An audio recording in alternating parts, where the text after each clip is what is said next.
அஸ்ஸலாமு அலைக்கும் வரஹ்மத்துல்லாஹி வபரகாத்துஹு. உங்கள் அனைவர் மீதும் சாந்தியும் சமாதானமும் என்றென்றும் உண்டாவதாக என்ற பிரார்த்தனையோடு இலங்கையிலே பல நூற்றுக்கணக்கான அரபு மதரசாக்கள், பகுதி நேர மதரசாக்கள், இப்படி சன்மார்க்க கல்வியை எப்படியாவது மாணவர்கள் கற்றுக்கொள்ள வேண்டும் என்ற அடிப்படையிலே உருவாக்கப்பட்டிருக்கின்றன.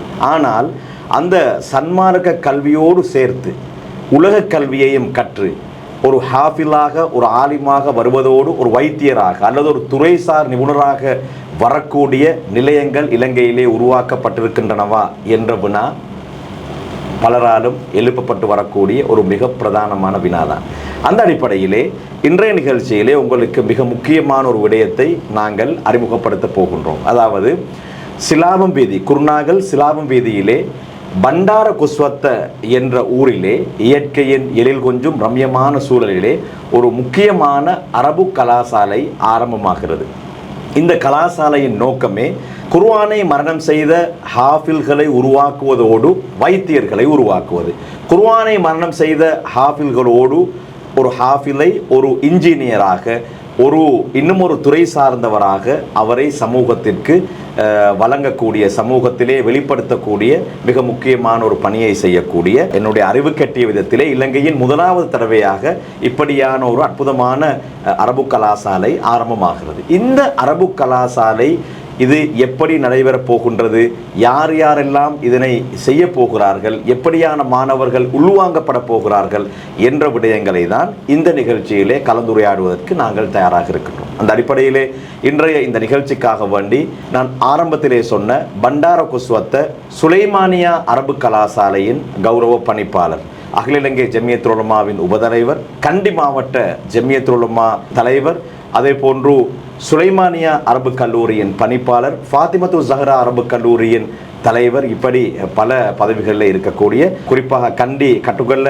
தாருல் உலூம் அல் ஃபுர்கானியா அரபு கல்லூரியின் பணிப்பாளர் ஷேக் உமர்தீன் ஹசரத் அவர்களும், அதே போன்று சுலைமானியா அரபு கல்லூரியின் கௌரவ அதிபர் ஷேக் அர்ஷத் காரி அவர்களும் கலையகத்திலே இருக்கின்றார்கள். அவர்களோடு இந்த மதரசா சம்பந்தமான விடயங்களை நாங்கள் பேசுவோம். அஸ்ஸலாமு அலைக்கும் வரஹ்மத்துல்லாஹி வபரகாத்துஹு. வலைக்கும் ஸலாம் வரஹ்மத்துல்லாஹி வபரகாத்துஹு. பல துறைகளிலே நீங்கள் இருக்கின்றீர்கள். அகில இலங்கை ஜமியத்துல் உலமாவின் உபதலைவர், அதே போன்று பல அரபு கலாசாலைகளுடைய பணிப்பாளராக இருக்கின்றீர்கள். ஒரு பாரிய அனுபவம், நீண்ட நாட்களாக இந்த துறையோடு சம்பந்தப்பட்ட ஒருவர்.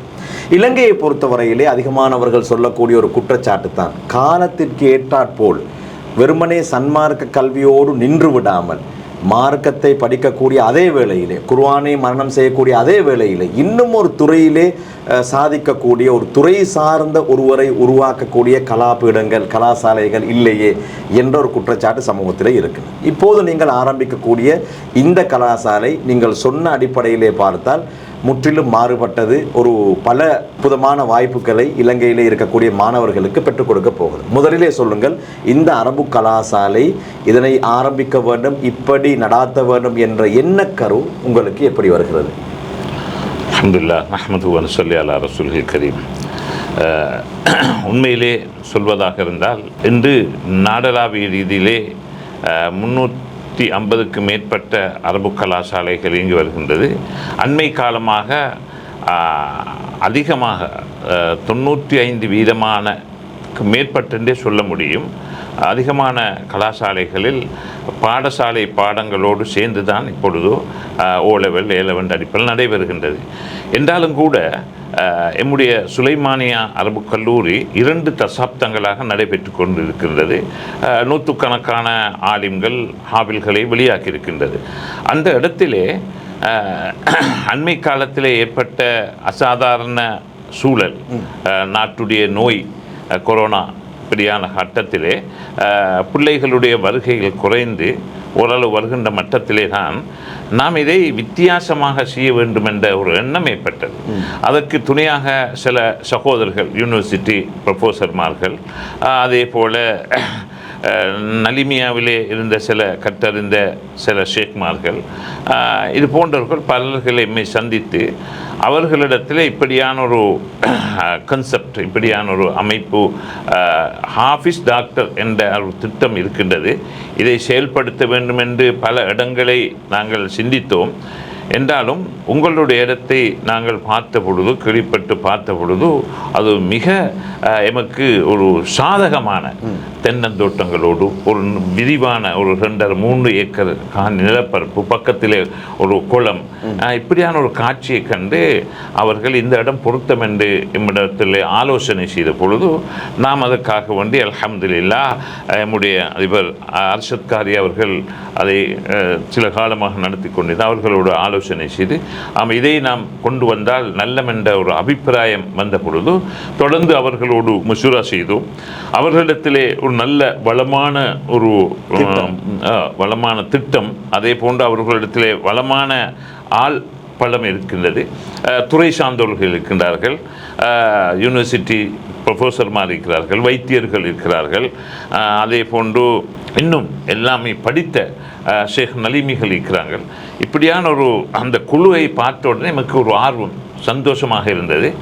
இதை அழகாக கொண்டு போக முடியும் என்ற அடிப்படையில் தான் நாம் விருப்பப்பட்டு அல்ஹம்துலில்லாஹ் இதனுடைய கன்செப்ட் ஹாஃபிஸ் டாக்டர் என்ற அடிப்படையில் அல்ஹம்துலில்லாஹ் 6ஆம் வகுப்பிலே அல்லது 7ஆம் வகுப்பு நல்ல ஸ்காலர்ஷிப்பில் புலமை பரீட்சையில் நல்ல தேர்ச்சியை பெற்ற 100க்கும் மேற்பட்ட புள்ளிகளை எடுத்த மாணவர்களை நாம் ஒன்றிணைத்து,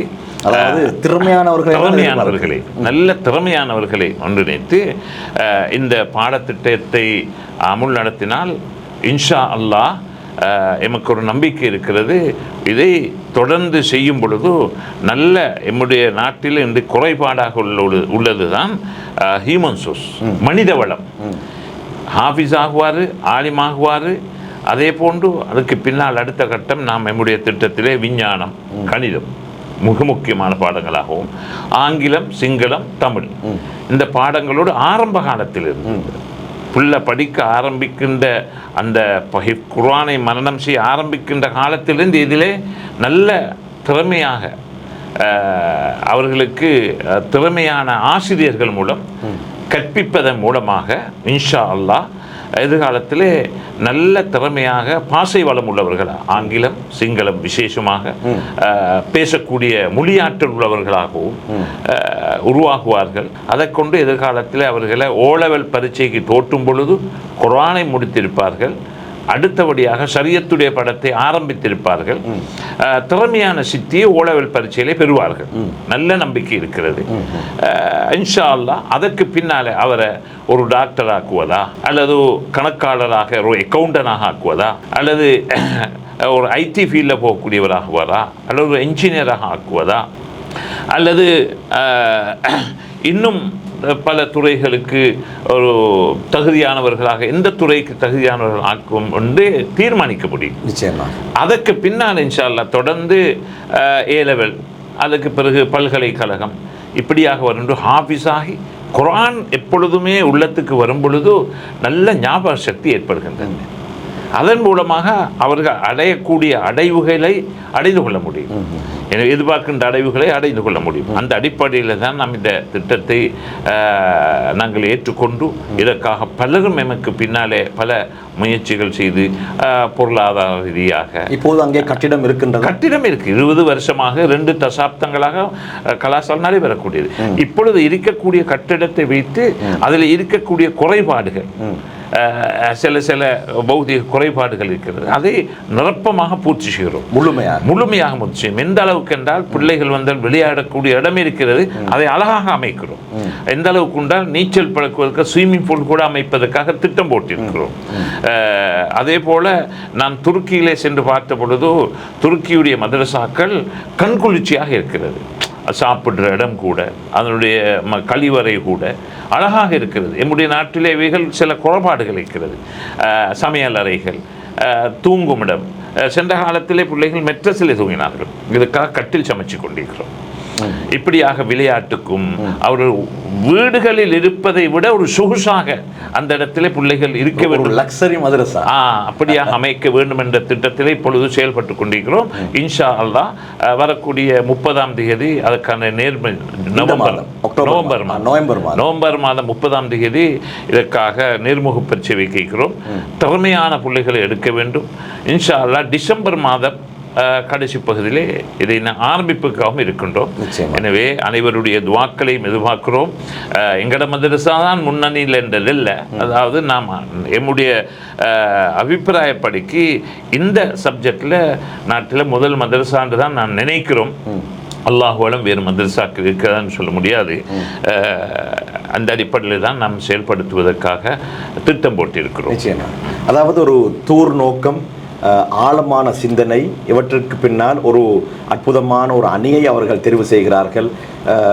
பல்கலைக்கழக ப்ரொஃபஸர்மார், அதே போன்று வைத்தியர்கள், பொறியியலாளர்கள் என்ற ஒரு நல்ல ஒரு அணியை அவர்கள் தெரிவு செய்து அவர்களிடத்திலே இப்போது இந்த அவர்களுடைய பாடத்திட்டத்தை வழங்கி அவர்கள் மூலமாக ஒரு சிறப்பான, இலங்கையிலே அனைவராலும் பேசப்படக்கூடிய, ஒரு காலத்திலே எதிர்பார்த்த ஒரு வித்தியாசமான அரபு கலாசாலை குருநாகல் சிலாபம் வீதி பண்டார குஸ்வத்தையிலே உதயமாகிறது. ஏற்கனவே நடைபெற்று வந்த மதரசாவாக இருந்தாலும் கூட இப்போது ஒரு உத்வேகத்தோடு புதிய பாடத்திட்டம், புதிய அமைப்பிலே, புதிய நிர்வாகத்தோடு அவர்கள் ஆரம்பிக்கிறார்கள். அதிகமானவர்கள் நம்மிடத்திலே கேட்பார்கள், இலங்கையிலே பாடசாலை கல்வியோடு சேர்த்து மதரசா மார்க்க கல்வியும் இருக்கக்கூடிய மதரசாக்களை சொல்ல முடியுமா என்று பலரும் நம்மிடத்திலே கேட்பார்கள். இது ஒரு அரிய வாய்ப்பு.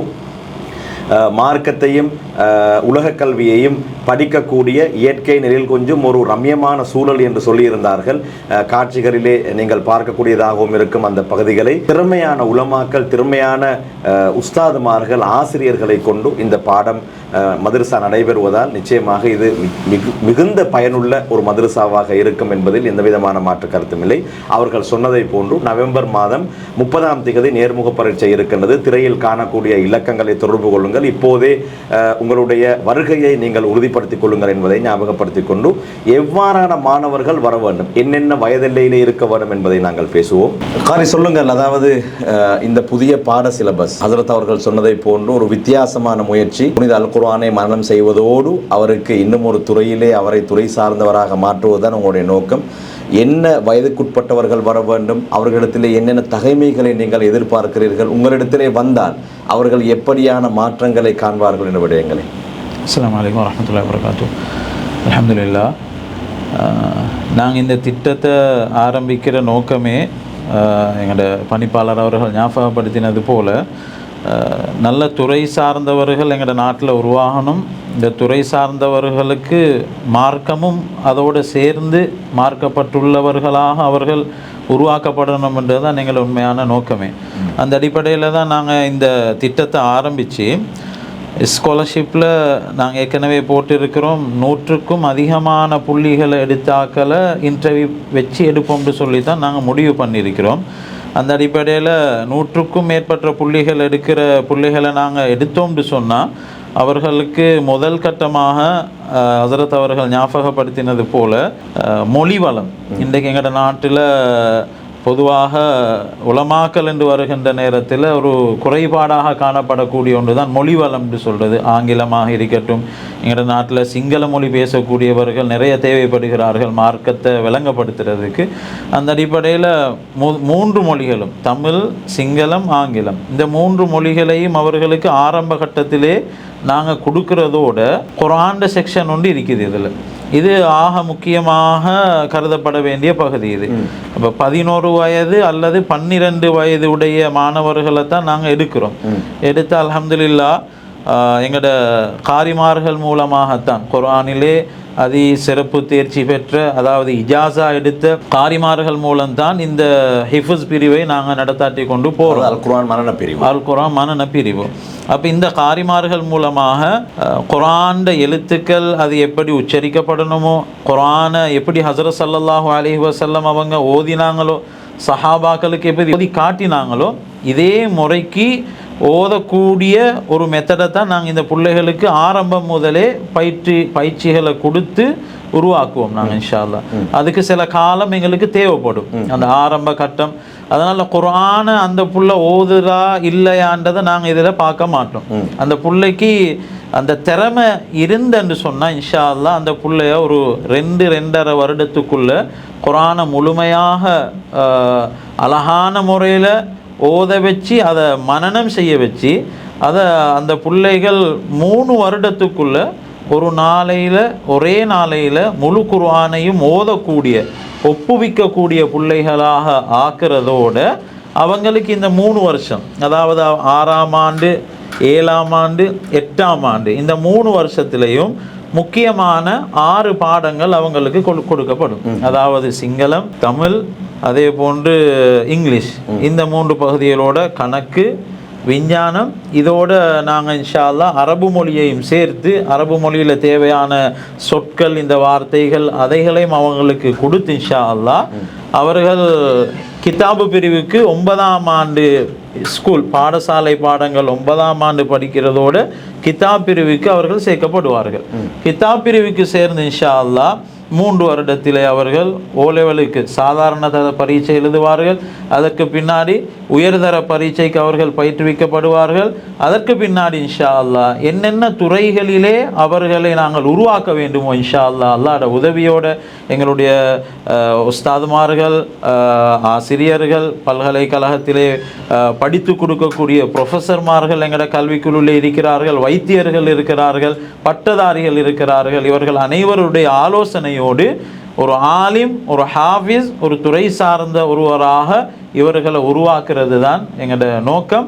அதற்கேற்ற முதல் கட்டமாக இந்த மாணவர்கள், இந்த பிள்ளைகள் உள்வாங்கப்பட்டு இவர்களுக்கு முதல் கட்டமாக குர்ஆனுடைய பூர்த்தியான அறிவு, சரியான ஓதல் முறை, பூர்த்தியான அறிவு இவர்களுக்கு கொடுக்கப்பட்டு அந்த குர்ஆனுடைய அறிவோடு இந்த மொழி வளங்கள், இந்த பாடத்திட்டங்களோடு இதை கொண்டு செல்றதுக்கு தான் நாங்கள் அல்லாஹ்வோட உதவியோடு தயாராக இருக்கிறோம் இன்ஷா அல்லாஹ். உங்களுக்கு இப்போது தெளிவாக புரிந்திருக்கும் எப்படியான வயதில்லையுடைய மாணவர்களை அவர்கள் எதிர்பார்க்கின்றார்கள் என்று. சாதாரணமாக 5ஆம் ஆண்டு புலமை பரீட்சையிலே 100க்கும் மேற்பட்ட புள்ளிகளை பெற்ற திறமையான மாணவர்களாக இருக்க வேண்டும். அத்தோடு புனித அல் குர்ஆனை ஓதத் தெரிந்தவர்களாக இருந்தால் சாலச் சிறந்தது என்று சொல்லியிருந்தார்கள்.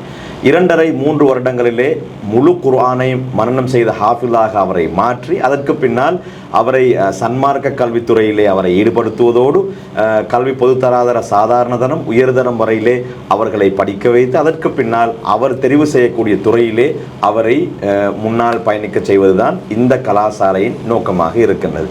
ஏராளமான பெற்றோர்கள் இப்படியான ஒரு வாய்ப்பை எதிர்பார்த்து கொண்டிருப்பீர்கள். இது ஒரு அரிய வாய்ப்பு.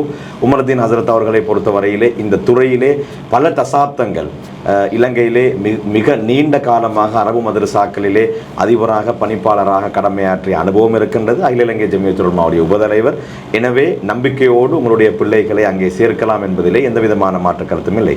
அடுத்ததாக ஷேக், பெரும்பாலான பெற்றோர்கள் எதிர்பார்க்கக்கூடிய விடயம்தான், எங்களுடைய பிள்ளைகளை கொண்டு போய் இவர்களிடத்திலே ஒப்படைத்து விட்டால் முழுமையாக சொல்வதை போன்று இறுதியிலே எங்களுடைய பிள்ளையுடைய அவுட்புட்டை தருவார்களா, அல்லது இடைநடுவிலே இந்த மதரசாக்கள் மூடப்பட்டு விடுமா? இலங்கையிலே அவ்வாறான கசப்பான அனுபவங்கள் இருப்பதால் அப்படியான சில கேள்விகள் பெற்றோர்களுக்கு மத்தியிலே வருவதற்கான வாய்ப்புகள் இருக்கும்.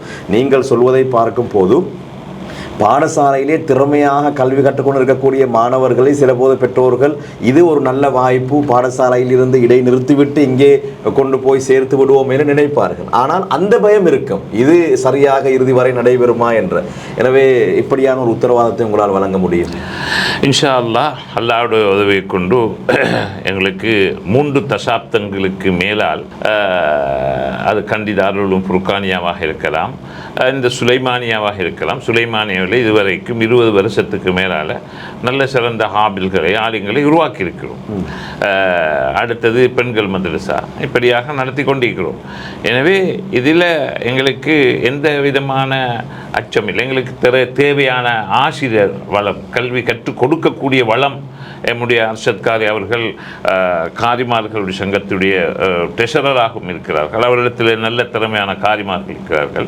எம்மிடத்தில் அந்த பகுதியை பொறுத்தவரையிலே பல பாடசாலைகள் இருக்கிறது, அதாவது பெயர் பெற்ற பாடசாலைகள் இருக்கிறது அக்கம் பக்கத்திலே. அந்த பாடசாலைகளிலே இருக்கக்கூடிய ஆசிரியர்கள் கணக்கு துறையிலே, விஞ்ஞான துறையிலே, ஆங்கில துறையிலே, சிங்களம் வளமான ஆசிரியர்கள் இருக்கிறார்கள். ஆசிரியர்கள் பற்றாக்குறையிலே. எனவே இந்த அடிப்படையில் எங்களுக்கு அதில் பூர்ணமான ஒரு நம்பிக்கை இருக்கிறது. இடைநடுவில் விட தேவையில்லை. இது புதிதாக ஆரம்பிக்கக்கூடியது மட்டுமில்லை, கன்செப்ட் தான் புதிதாக ஆரம்பிக்கப்படுது.